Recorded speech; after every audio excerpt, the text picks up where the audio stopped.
Good morning, Afghanistan. Bonsoir to all you Canadians. American in distress. Because we are America in distress. And the flag is still upside down. And you know, I've been waiting months and months. I want to turn this thing over. You know, I want to start all over again. I want to turn this thing over. And I can't. It's still America in distress. As long as we're in distress, I have a right to fly this flag upside down.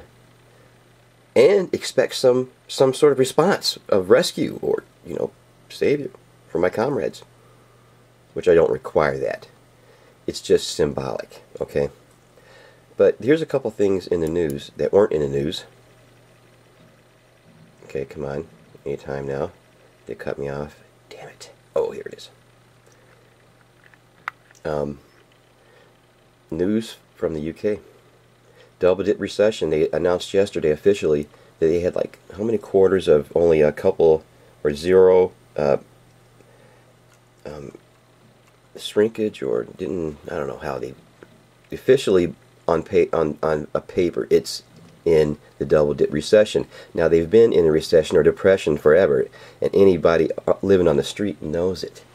Okay, but for it to be official, it's got to go through the channels and through the paperwork and the scrutiny, and then it comes up, oh yeah, about a year later after everybody's been saying.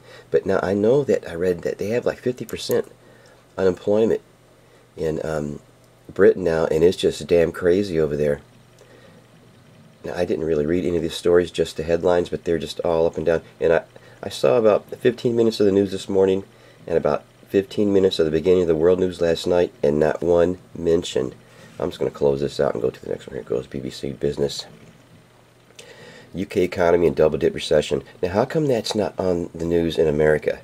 That's all I want to know. I mean, they didn't even mention it, and it seems like that would be sort of a big thing. Now, if anybody can research that, I'm not going to go into it a whole lot. Whoop, my helmet. My helmet that was blown up, but was not on my head. The real American helmet, not that Nazi fucking thing they're wearing now. Okay, speaking of troops, my boys over there, that fucked up war, that fucked up piece of shit for making money for the corporations. That's all it's for. Making money for the corporations and the drug dealers.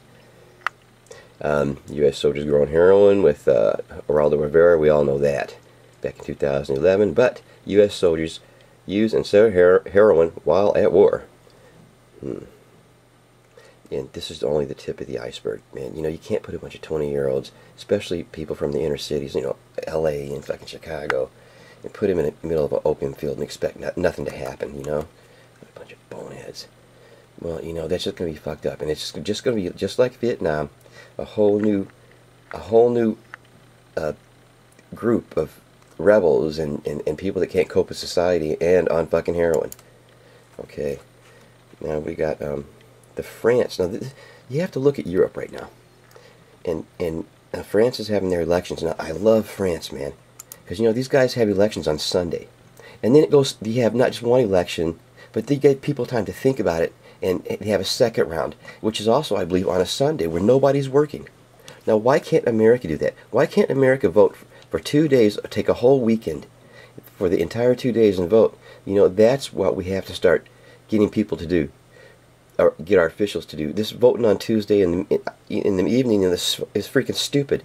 If you work overtime or you're doing something and it requires you to come home, change your clothes, or if you work in an odd shift, look, you don't get to vote. It's just idiotic. France election results. Holland beats Sarkozy in the first round, which was on a Sunday. Now, but this is really interesting here because it says he's a bispeckled 57-year-old career politician who says he dislikes the rich and considers the world of high finance his enemy. But this is, it's a pretty cool read here. This guy, but he's a socialist. Remember that. And it was a criticism he tried. They're saying just because he's not Sarkozy, he's going to get voters just for not being Sarkozy. But he has a project coming up that he is basing his campaign on. And the project calls notably for a pullout of French troops from Afghanistan by the end of this year, higher taxes on the very wealthy, and a major new hiring of teachers. But remember, this guy's socialist, and everybody's socialist, fascist, But you know something? We are already in a fascist state. A fascist state is when the government basically controls the manufacturing and all sectors of business and everything, and we're controlled completely. We're controlled through taxes and through regulations. You know, nothing's free anymore. And well, this is just this Thursday morning. I got to get the hell out of here. I just want everybody to remember, we are